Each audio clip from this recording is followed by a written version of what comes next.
જે વિદ્યાર્થીઓને ધોરણ 9 ગણિતનું પેપર બાકી છે એમના માટે આ પેપર ખૂબ કામ લાગી શકે છે.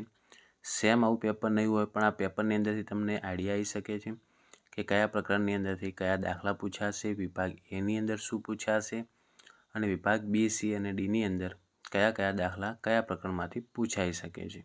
ઓકે, તો પ્લીઝ વિડીયોને અંત સુધી જોજો. આપણે સાથે સાથે સોલ્યુશન પણ કરતા રહીશું. અગાઉ ઓલરેડી આપણે ગણિતના અંદર પણ આવા કયા કયા પ્રકરણ કરવા એનો એક વિડીયો બનાવેલ છે. એ વિડીયો તમે ન જોયો હોય તો એની લિંક તમને વિડીયોની નીચે ડિસ્ક્રિપ્શનની અંદર મળી જશે, તો એકવાર જઈને જોઈ નાખજો. ઓકે, જુઓ વિદ્યાર્થી મિત્રો, વિભાગ એની અંદર પહેલાં આવશે નીચે આપેલ પ્રશ્નના સૂચના મુજબ ઉત્તર લખો. વિભાગ એ તમારે ટોટલ 10 ગુણનો આવશે.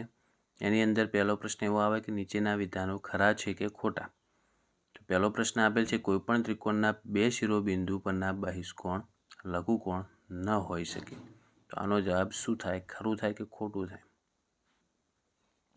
તો આનો જવાબ ખરું થશે, કારણ કે જુઓ બહિષ્કોણ લઘુકોણ ન હોઈ શકે, અંતઃકોણ લઘુકોણ હોઈ શકે.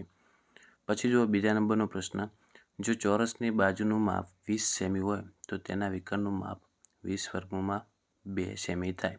તો તમે આનો જવાબ આપશો. આમાં પાયથાગોરસનો પ્રમેય લગાડીને તમે સોલ્યુશન કરશો તો વિકર્ણનું માપ આટલું જ મળશે. તો આ વિધાન પણ કેવું થાય? ખરું થશે.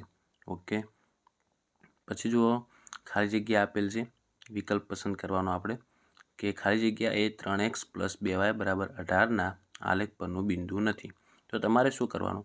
જે પહેલું ઓપ્શન આપેલ છે ને, ઓપ્શન એની અંદર જે પહેલી કિંમત હોય એ એક્સની જગ્યાએ મૂકવાની અને બીજા નંબરની કિંમત વાયની જગ્યાએ મૂકવાની. તો તમને જો કમ્પ્લીટલી બંને સાઈડ જવાબ બરાબરમાં આ સાઈડ 18 છે અને તમે આ સાઈડ કિંમત મૂકતા જવાબ 18 આવે તો સમજી લેવાનું કે એ આલેખ પરનું બિંદુ કહેવાય, અને ન આવે તો એ આલેખ પરનું બિંદુ નથી. તો 3 ઓપ્શનમાં જવાબ સેમ જ આવશે. 18 બંને સાઈડ 18 જ થશે, પણ એક ઓપ્શન એવું હશે જેની અંદર 18 નહીં થાય. તો તમારે એનો જવાબ શું આવશે? એ ઓપ્શન જ આવશે. ઓકે, જુઓ તમે પહેલું ઓપ્શન છે જે 2 અને 6, તો એક્સની જગ્યાએ 2 રાખો એટલે 3 દુ 6 થાય અને વાયની જગ્યાએ 6 રાખો એટલે 6 દુ 12 થાય. તો 12 અને 6 18 થઈ ગયા, તો એ તો આલેખ પરનું બિંદુ ગણાશે.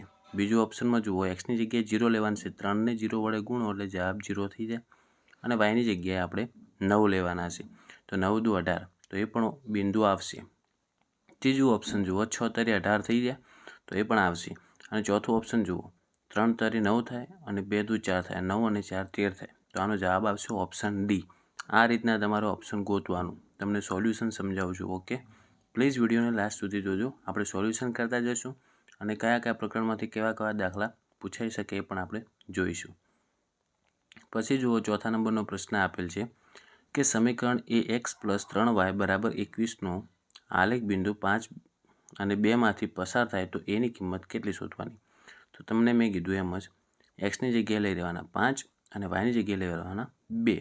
તો જુઓ 5 એ થશે, વાયની જગ્યાએ 2 લેશો એટલે 3 દુ 6 થશે, 6 બરાબરની આ બાજુ આવશે એટલે 21માંથી માઇનસ થશે, તો 21માંથી 6 જાય એટલે 15 વધશે અને 5 એ બરાબર 15 આવશે. તો એ બરાબર આપણે 5 ગુણાકારમાં છે અને ભાગાકારમાં લઈ જાઓ એટલે 5 તરી 15, તો એની કિંમત કેટલી આવશે? 3 આવશે. તો એનો જવાબ ઓપ્શન બી આવશે.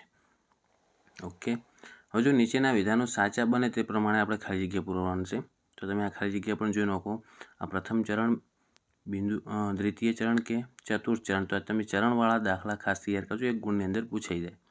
ઓકે, પછી છઠ્ઠો પ્રશ્ન જુઓ, માહિતીનું અર્થપૂર્ણ તારણ કાઢવાની ગણિતની શાખાને ખાલી જગ્યા કહે છે. તો આ રીતના દાખલા તમને જે પ્રકરણ આવે છે એની અંદર સૂચનાની અંદર જ આપેલા હશે, મતલબ કે બ્લુ ટિકથી કે અલગથી રેડ માર્ક કરેલા હશે, તો એ ખાસ તૈયાર કરી નાખવાના તમારે.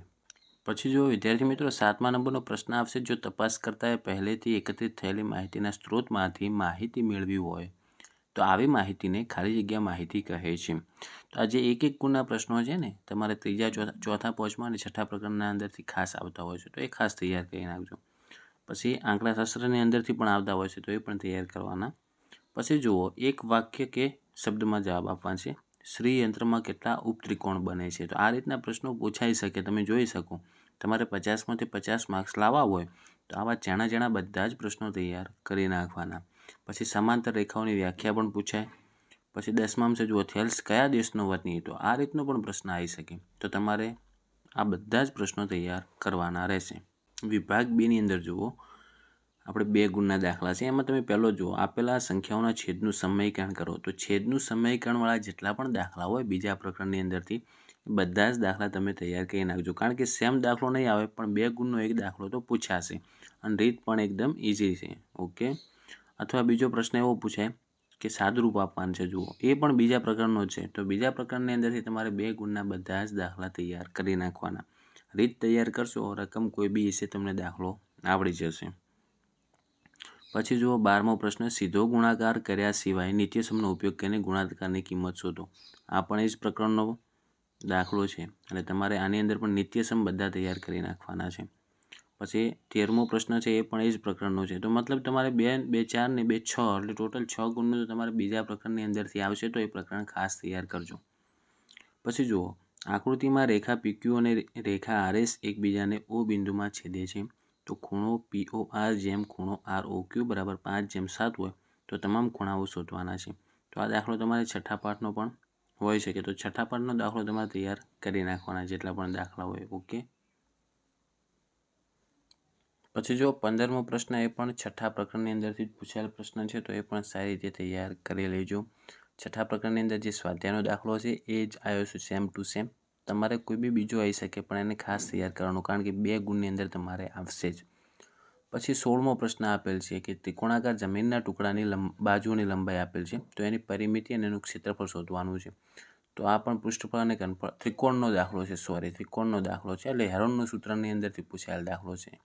તો હેરોનનું સૂત્ર પણ સારી રીતે તૈયાર કરજો. અને હા, હેરોનનું સૂત્ર તમને ન આવડતું હોય તો સ્વાધ્યાયના 6 દાખલા મેં એકદમ ઇઝી મેથડથી તમને શીખવેલ છે. એ વિડીયો તમે ન જોયો હોય તો એની લિંક તમને વિડીયોની નીચે ડિસ્ક્રિપ્શનમાં મળી જશે, તો એકવાર જઈને જોઈ નાખજો. ઓકે. આ વિડીયો જોયા પછી ડિસ્ક્રિપ્શન બોક્સ ખોલજો, એની અંદરથી તમને યુઝફુલ વિડીયો મળતા જ રહેશે 3 9ના. પછી જુઓ 17મો પ્રશ્ન કે જેની બાજુની લંબાઈ A હોય તેવા સમબાજુ ત્રિકોણ આકારના ટ્રાફિક સિગ્નલમાં પાટિયામાં સ્કૂલ અહેડ એમ લખેલ છે. આ પણ હેરોનના સૂત્રનો દાખલો છે, તો બેઠે બેઠો તૈયાર કરી નાખજો. ઓકે. મેં ગણાવેલો પણ છે, તો મેં તમને કીધું એમ લિંક ઉપર જઈને ક્લિક કરો અને વિડીયો જોઈ નાખો, તમને 100% કામ લાગશે. પછી જુઓ, એક મકાનનો ઘુમ્મટ અર્ધ ગોળાકાર છે અને અંદરની બાજુએ ચૂનો લગાવવાનો ખર્ચ આપેલ છે. તો જો ચૂનો લગાવવાનો ખર્ચ 1 મીટર વર્ગના ₹2 હોય તો ઘુમ્મટની અંદર રહેલી હવાનું ઘનફળ શોધો. તો પૃષ્ઠફળ અને ઘનફળ આખું પ્રકરણ 4 સ્વાધ્યાય આપણે ગણાવેલ છે, બધા જ દાખલા.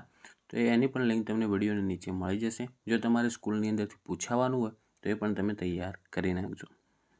હવે જો વિભાગ C ની અંદર આપણે આવીશું, તો વિભાગ C ની અંદર જુઓ 3 ગુણના દાખલા આવશે. એમાં પહેલો જ દાખલો છે સાબિતીવાળો દાખલો છે, અને એ પણ ABC અને DBC એટલે પ્રકરણ 7નો છે. જુઓ કે સાબિત કરવાનું છે 2 ખૂણા સરખા હોય, તો સાબિતીના દાખલા પણ તૈયાર કરજો.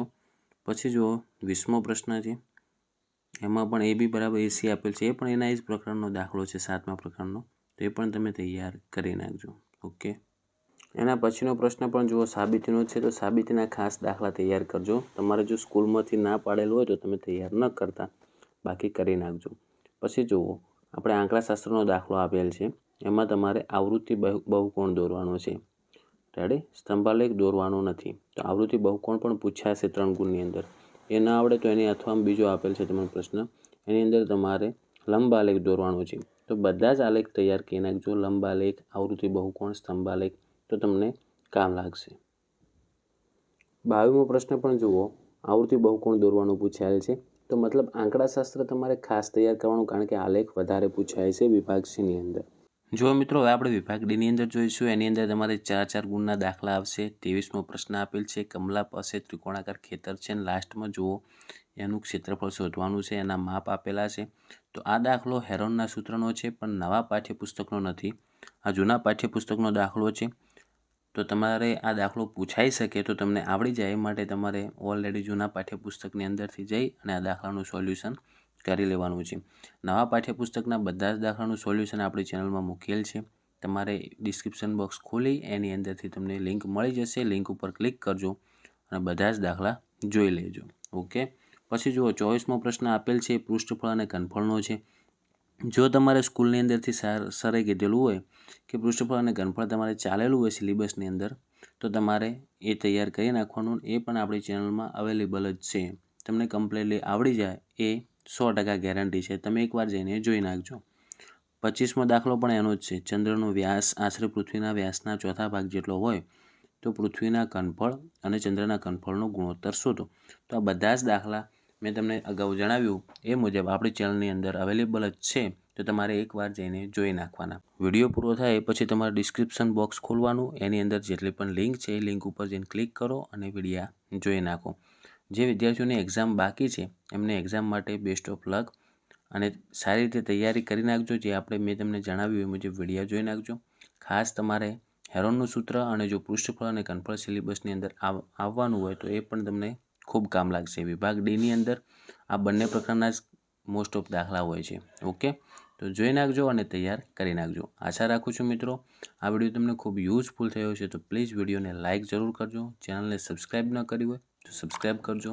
બેલ આઇકન દબાવજો જેથી આવા યુઝફુલ વિડીયો તમને સૌથી પહેલાં મળતા રહે. ધોરણ 9ના તમારા જેટલા પણ મિત્રો હોય એમના સુધી પણ આ વિડીયોને જરૂરથી શેર કરજો. હવે મળીશું આપણે નેક્સ્ટ વિડીયોમાં. Thank you so much for watching my videos. Thank you so much.